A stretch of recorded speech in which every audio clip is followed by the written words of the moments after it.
When you're in the zone, you need to be focused. Bring your A game with Starbucks Double Shot Energy. Packed with B vitamins, guarana, and ginseng, Starbucks Double Shot Energy is the perfect pick-me-up.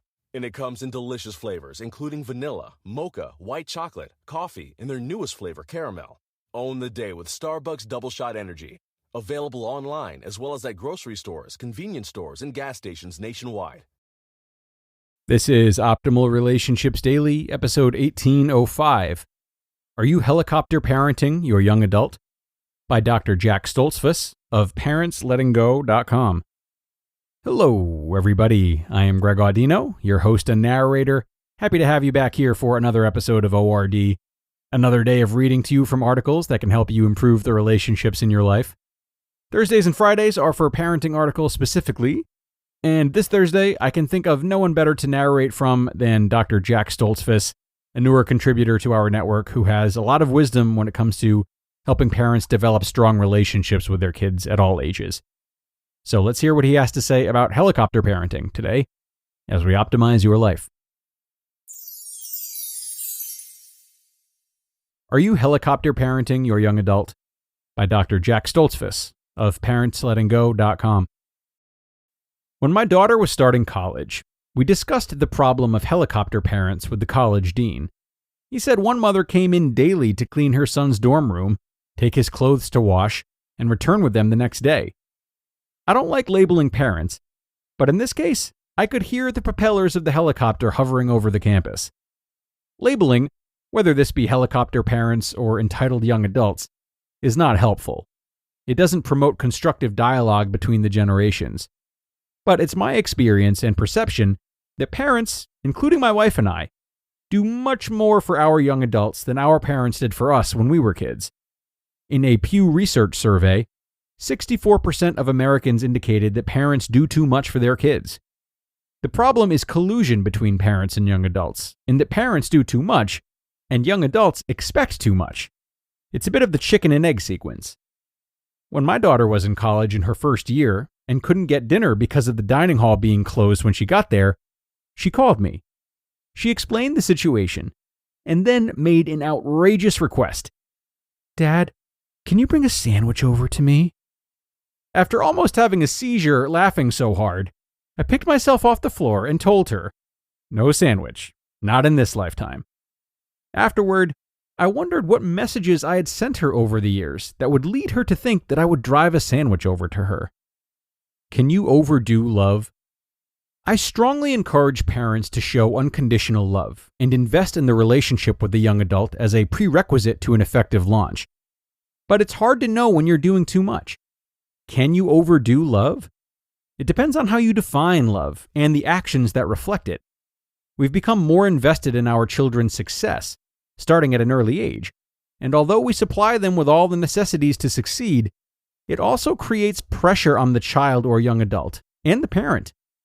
The young adult feels a need to achieve for their parent's sake, and the parents feel a need for their child to succeed so that they can feel like good parents. As a result of this drive, which is not in many cases an expression of love as much as it is a need of the parent, a parent may over-parent. According to an article in the Journal of Emerging Adulthood, over-parenting refers to parenting behavior that shows over-involvement and over-control in the lives of emerging adults. The authors of this article cited research that over-parenting can tend to discourage independence and critical skill attainment, and subsequently lead to depressive and anxious symptoms, greater alcohol use, lower educational achievements, and more social and relational issues. They do acknowledge that the findings are sometimes consistent. They systematically reviewed the many quantitative studies done between 2002 and 2021 on overparenting. They concluded that overparenting, with few exceptions, was correlated with certain negative consequences for emerging adults: psychological, behavioral, social/relational, learning/academic, and career domains. It's never too late. Some of you who hear this and have given so much time, effort, and emotion to raise your child into a young adult may wonder if you overdid it, or if it's too late to reverse course. My answer is that it's never too late, or I would quit my job of coaching parents. But if you are struggling with the launch of a young adult and have overparented, it's essential to make some changes in your parenting. Some parents may conclude that they have been too over-involved and back off in ways that might not be helpful and may cause confusion in the young adult. If you've always done things for your young adult, laundry, meals, car, spending money, etc., and you just quit one day, that could be a problem. But pulling back on such acts of love is appropriate so that you can create the opportunity for your young adult to step up. And the change needs to be communicated in that way. I love you, and I want you to become more independent. So I'm turning over various responsibilities to you. Love is not always saying yes, and maybe our overparenting has been just that, too many yeses. Saying no is as much an act of love when it facilitates the young person becoming more independent and saying yes to help them out. In the book I'm submitting to publication, The Launch Code, Loving and Letting Go of Our Adult Children, a parent must ask themselves 3 questions when trying to balance the yes and no of parenting. Am I acting out of love, not fear, anxiety, frustration, guilt, etc.? Am I acting in line with my values and principles? Honesty, responsibility, trustworthiness, dependability, etc. And are my actions likely to contribute to greater independence or dependency of my young adult? You just listened to the post titled, Are You Helicopter Parenting Your Young Adult?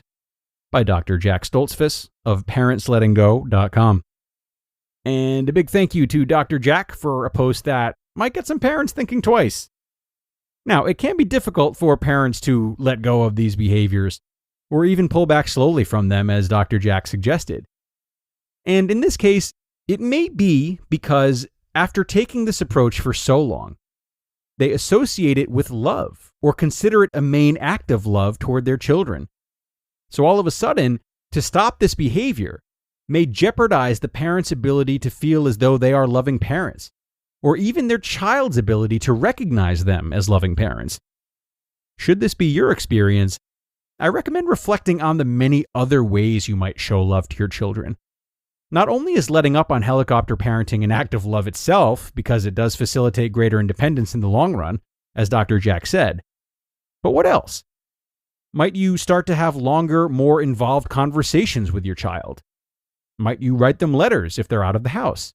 Or maybe donate to a cause that they believe in.